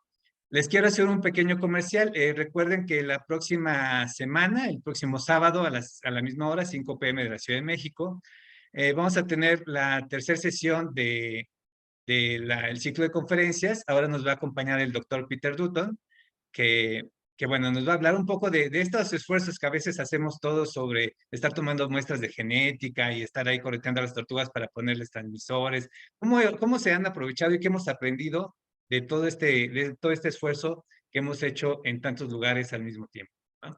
Y recordarles también que nuestra última plática va a ser con Antonio Coelho, que va a presentar la película, bueno, nos va a hablar sobre la tortuga laúd y su relación con un grupo étnico de México, del norte de México, que son los seris. Es súper interesante, muy bonita la historia y toda la cosmovisión que gira alrededor de ella. Y bueno, él, además de ser antropólogo, es cineasta, un poco mencionando entre las comunidades que mencionaba Belkis. Él es cineasta e hizo su primer largometraje que se llama Siete Filos, que es el nombre que recibe la tortuga laúd entre los seres, ¿no? Entonces, bueno, él nos permitió compartir su película, pero va a ser una transmisión pues en un grupo cerrado, porque como la película todavía está, apenas se estrenó el año pasado, con mucho tiempo, yo la vi desde hace mucho tiempo parecer o estar anunciada, vi que costó mucho trabajo conseguir fondos, seguramente pues todo el proceso es maratónico y bueno, entonces no la podemos transmitir abiertamente, sino en un grupo cerrado y recuerden que si están interesados en participar, pues asistan a las pláticas y además en la página de Kutsari de Facebook, en la promoción de esta película, hay una liga donde en el primer comentario donde ustedes se pueden registrar para que les mandemos la liga de Zoom por, a su correo. Y además se van a transmitir en las playas donde trabajamos aquí en México, que es en Playa Barra de la Cruz, en en el Santuario Tierra Colorada y en Cahuitán. En Barra de la Cruz va a estar además presente el director, va a presentarla ahí. A mí me gusta mucho porque es una persona, creo que además muy sensible y muy cercana a las comunidades. La premier de esta película no se hizo en una gran sala, bueno, se hizo en una gran sala, una maravillosa sala, la presentó en la playa, en Punta Chueca, que es donde viven los seris, enfrente de Isla Tiburón. Entonces, bueno, yo estoy muy emocionado con la plática, entonces creo que si además vemos antes la película, pues tendremos más preguntas para, para Antonio Coelho, que va a ser la última plática. Y bueno, con Peter, que es una persona maravillosa y también seguramente nos va a dar una gran plática. Entonces, bueno, aquí se acaba el comercial. Y ahora sí, pues ya vi que Brian comenzó a contestar algunas preguntas. A mí me gustaría que las platicáramos, así más como plática, pues para que vi que Javier Quiñones también mencionó y dio su punto de vista, que es súper interesante, es otro gran personaje que pues no nos da para presentar a todas las pláticas que quisiéramos, ¿no?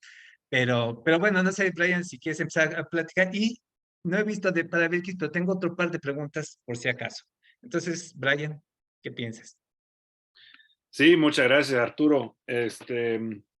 No, gracias. Y para los que no han visto a la consulta que nos hizo nuestro compañero de Perú, Javier Quiñones, que tiene muchísima experiencia con las comunidades costales en Perú, que van a pescar y que siempre han pescado en la zona de alimentación de la UD y muchas otras especies, que está sumamente afectado por el ciclo del niño y la niña. Javier puede platicar de eso mucho más que yo. Pero la consulta tuvo que ver con qué tanto o comparar, digamos, el efecto del niño y la niña que yo platicaba en comparación con fuentes de mortandad cerca de las adultas. Y que según Javier, que la historia de una cultura de consumo de la carne de laúd, de, de Galápago, como le dicen en Perú, este, que le parece a Javier que le ha dado mucho más un impacto a la población que los ciclos del niño y la niña. Y concuerdo totalmente que cualquier amenaza que afecta sobre todo los animales más grandes y más viejos de una población, sobre todo una población como de tortugas marinas que es muy longeva, o los individuos son muy longevos, claro que sin duda ninguna va a tener un gran impacto y por eso el declive de la población, eso sí. A lo que iba era más poner en contexto ese declive que a la misma vez corresponde a condiciones oceanográficas que no favorecen tanto a la laúd como las condiciones que sucedieron durante la fase de la vieja. Y como tenemos los datos, bueno, digamos anecdóticos, porque no son iguales los datos que contamos hoy, según décadas de patrullajes en las playas de anidación. Sin embargo, del conocimiento de la gente antepasado, desde los 60, 70, pues que no había muchos animales y hubo un incremento. Este, es bien interesante, muy llamativo, ¿verdad? Y que ese incremento, ese aparente incremento, correspondió también a una fase de la vieja que muy diferente en la fase en que estamos ahorita. Solo destacar que, que no solo las amenazas, no solo las actividades que causan la mortalidad de la laúd son las únicas fuerzas que están influyendo lo que observamos en cuanto a las tendencias poblacionales, que hay que tomar en cuenta que también hay otras cosas. Entonces, si eran solamente condiciones oceanográficas que apoyaron al incremento del pasado y que ahora, porque no habían tantos, o sea, no estamos observando un declive de una población de alta abundancia constantemente por siglos anteriores. Lo que logramos observar a partir de los finales de 70 hasta 80, cuando se llamó mucho la atención la gran abundancia de laúd en la zona, corresponde a una época de crecimiento. Entonces, no es solamente el declive causado por los seres humanos, sino había incrementado ya sin la influencia de los seres humanos. Entonces, es solo eso. Entonces, en fin, la forma de que yo le contesté que las dos cosas son importantes en realidad. Si no logramos a disminuir los impactos negativos y las fuentes de mortalidad, y si no logramos aumentar la protección y la producción de tortuguitas, etcétera, pues tampoco va a recuperar la población. No importa lo que pasa con las condiciones oceanográficas, puede durar muchísimo tiempo. Tenemos que solucionar los impactos que sí tenemos conocimiento y que supuestamente también como otros seres humanos podemos hacer algo. Y luego esperar que la Pachamama nos apoye, pues. Buenísimo. Brian. También creo que se quedó por ahí pendiente una pregunta de Ale Galván, que creo que también parte de esa respuesta la puede dar la siguiente charla. Ale, no te pierdas la plática de Peter, porque nos va a hablar un poco sobre la paternidad múltiple y la relación de sexos. Pero Ale Galván nos decía, lo ideal sería tener una proporción sexual equilibrada. Con el aumento de temperatura que estamos viendo, entonces, ¿es mejor una producción de hembras o machos? He leído documentos en playas donde se liberan mayor cantidad de hembras. Y bueno, pedí información que ya comentó Belkis que puede conseguir en la red, la UDOPO. Ujú. Claro que sí. No, excelente pregunta. Fíjense que según muchos estudios, y no solamente para la U del Opo, sino para otras poblaciones, tanto de la U como otras especies de tortugas marinas, las proporciones sexuales en cuanto neonatos, en cuanto a la producción de tortuguitas, casi siempre está sesgada hacia más hembras. La proporción sexual casi siempre, naturalmente, año por año, playa por playa, en casi todas las poblaciones que se han estudiado, producen más hembras tortuguitas que tortuguitos. Es natural, varía muchísimo, obviamente, pues de un año a otro, en el Opo, si tiene que ver con un año el niño o la niña, va a cambiar muchísimo. Pero el promedio a largo plazo, por ejemplo, en el Océano Pacífico Oriental y en Costa Rica específico, que conozco mejor, a lo mejor Laura nos puede contar un poco sus perspectivas para México, porque conoce mucho mejor que yo, no me atrevo. Estamos hablando de 75% de los neonatos producidos a través de 30 años se estimaron hembras. Es decir, en algunos años 90%, otros años hasta 60%, pero casi siempre la proporción sexual favorece a la producción de hembras. Es decir, y también hablando de los modelos poblacionales, entonces ya entra la otra pregunta, si es algo malo esa observación. Se supone que no, que al revés, y como contesté también a otra pregunta un poco parecida por nuestra colega Abby en Baja California Sur, según los modelos poblacionales, y como platiqué rápidamente uno de los modelos que hizo la doctora Vivi, entre más hembras que se producen en cuanto a neonatos, se supone que sobreviven también de igual manera, hembras y machos, se provoca mayores probabilidades de recuperación de la población o de incremento de la población. En vez de producir demasiados machos, digamos, ya sabemos, siendo seres humanos, que siempre pueden haber demasiados machos. Pues para tortugas marinas se supone que también. Entonces, si bajamos demasiado la temperatura por medidas de conservación, aun si aumente la eclosión y produzcamos más neonatos, si no hay suficiente hembras a largo plazo, la población se va a bajar, porque los machos no son los importantes para la tendencia poblacional. Es bien complicada la cosa, pero en fin, el mensaje es, si vamos a intervenir, si vamos a interferir con la naturaleza, que sepamos cuáles son la meta y las consecuencias, para que queden, si no en paralelo, por lo menos que queden en el mismo rumbo, la misma frecuencia, las metas con las consecuencias. Así es.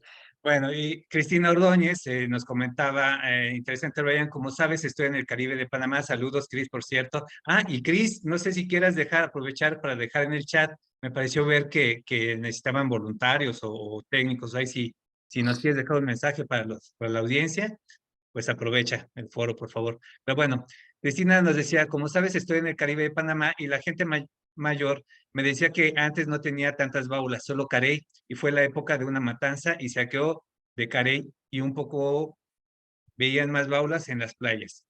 Y Pati Huerta nos preguntaba, bueno, te manda saludos, Ryan, y dice, ¿sabes si la relación de la vieja y el viejo con la abundancia de DC, de Dermochelis coriacea, coincide con otras especies de tortugas marinas?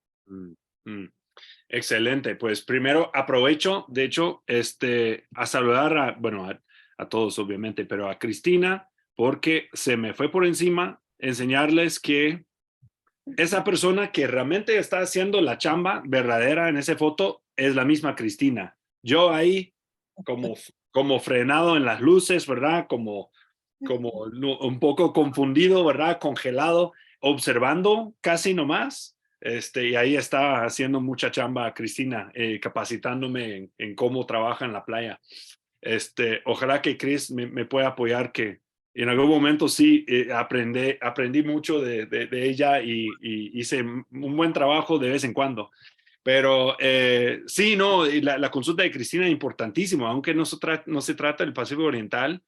Pues fíjense que le comenté también a Chris que algunos colegas que tenemos en el Gran Caribe también nos han comentado del mismo fenómeno, que digamos de ciclos de abundancia, bueno, de varias especies, ¿verdad? Pero de laúd específicamente. Entonces, destaca el hecho de que sí tenemos mucho que ver con lo que observamos en cuanto a las abundancias y las tendencias de las poblaciones que trabajamos. Sin embargo, tenemos que tomar en cuenta que, aunque 30 años es mucho tiempo para nosotros, para las poblaciones de tortugas marinas, ni siquiera una generación. Entonces, tenemos que tomar en cuenta que estamos observando ciclos entre ciclos. Y es importante tomar en mente eso. Entonces, gracias, Chris. Bueno, por todo, hace mucho tiempo, obviamente, pero también para esa información muy, muy interesante. Y la consulta de Patty, hola Patty, saludos. Pues sí, hablando de eso, hablando de ciclos, claro que cada especie requiere recursos diferentes, que busca condiciones un poco diferentes, las cuales están afectados por los ciclos del viejo y la vieja de forma diferente también. Entonces, en breve, no sé exactamente, no lo he estudiado tanto como lo del laúd. Sin embargo, sí, o sea, en el Pacífico Oriental, por ejemplo, estamos viendo recuperación de la negra, del verde, de Midas, y también golfina. Y claro que tiene mucho que ver con haber disminuido la cosecha, el aprovechamiento en los 90, digamos. Pero fíjense que no solo eso, porque las poblaciones se habían bajado bastante. O sea, no es como que se prohibió el aprovechamiento cuando las poblaciones estaban muy abundantes. No, se habían bajado bastante, bastante. Incluso la lora también, la Kempi. Pero se han recuperado y obviamente tiene que ver con, volviendo a la consulta de Javier, con haber disminuido una amenaza muy, muy importante.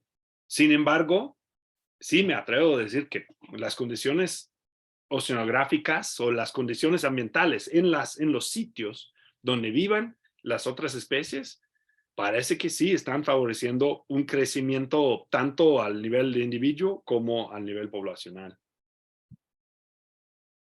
Muchísimas gracias, Brian. Bueno, ya nos comentaste justo lo que sobre los comentarios que hizo Javier y Avi. Eh, a mí me gustaría casi terminar, bueno, los invito, para empezar a invitarles a que después vean en Facebook vean los mensajes, porque hay muchos mensajes de felicitaciones y saludos. Entonces, bueno, pues para que saluden por ahí. Y a mí me gustaría acabar preguntándole a Belkis, bueno, tenemos muchos jóvenes ahora, bueno, por ejemplo, en Cutzari nos estamos renovando, tenemos mucha gente nueva, que también por ahí nos estarán viendo, si no ahorita porque no tienen buena señal en la playa, más tarde por una grabación. Pero también hay otros muchos, Ale Galván es otro ejemplo, ¿no? Que hemos colaborado con ella y que son muy jóvenes. Me gustaría, además de agradecerles esta opción de la biblioteca virtual, que me parece buenísima, preguntarles un poquito, ¿cuáles son las expectativas? Ya lo mencionó un poco Belkis, de las expectativas para Cartagena, para la reunión de Cartagena, ya nos adelantaste un poquito, pero también si podrías abrir un poquito más sobre de qué se trata esto que nos mencionaste de las becas de la red.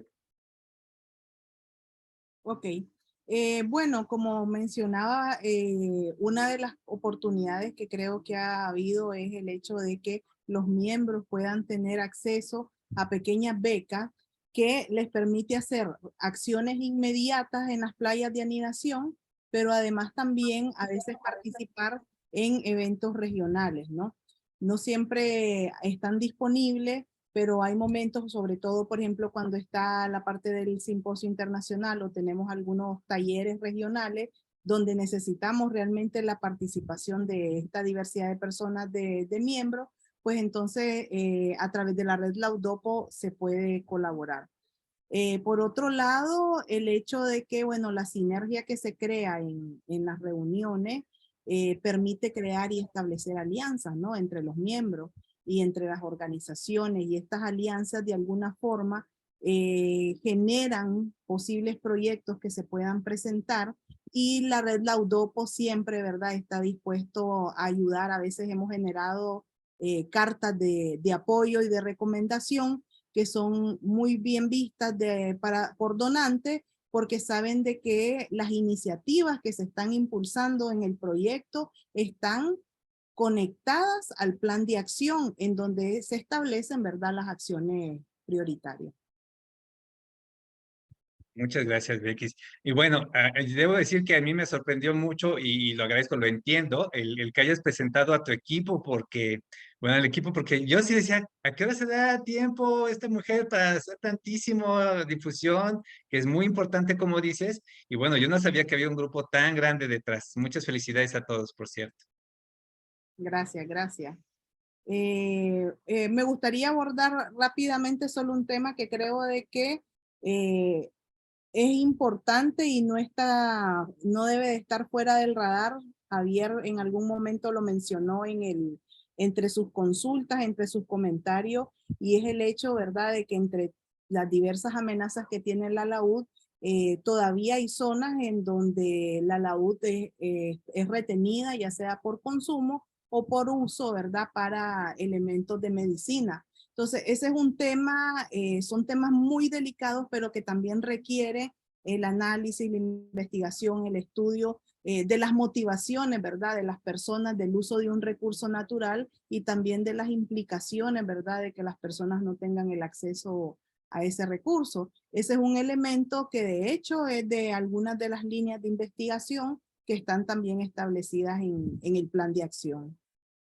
Obviamente hay países, ¿verdad? Yo he venido viendo en los últimos años en países de Centroamérica en donde en algún momento la laúd era utilizada. Por ejemplo, había un corte de lo que era la parte del pedúnculo para extracción de aceite y hacer medicinas, ¿verdad?, para enfermedades asmáticas, todas estas enfermedades pulmonares, pero eso vino desapareciendo y creo que el día de hoy ya no es algo que se dé. Sin embargo, pues hay algunos países en los que todavía ese elemento está presente, y el plan de acción establece que hay acciones o investigaciones que se pueden realizar en esa temática.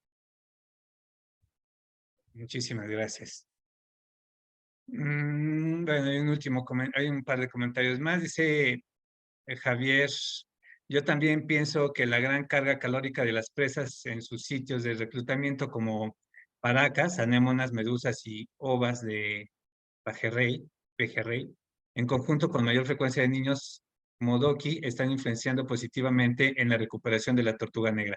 La próxima vez creo que definitivamente vamos a tener que incluir una plática de Javier, que es también enorme en esta rama de las pesquerías y la influencia de los cambios climáticos. Es súper interesante y bueno, no nos dio tiempo esta vez, pero esperamos que para la siguiente contar contigo, Javier. Muchas gracias. Pues creo que los vamos a dejar aquí por ahora. Los invito, insisto, a que sigan la conversación por Facebook. Yo casi creo que no nos vemos en Cartagena, pero en una de esas, pues la vida nos da sorpresas y por allá nos vemos, y si no, seguimos en contacto. Nos vemos en la siguiente charla, nos vemos en la película, nos vemos pues en todos los medios que nos podamos ver. Les agradezco mucho a todos y voy a dejar de transmitir empezando por Facebook.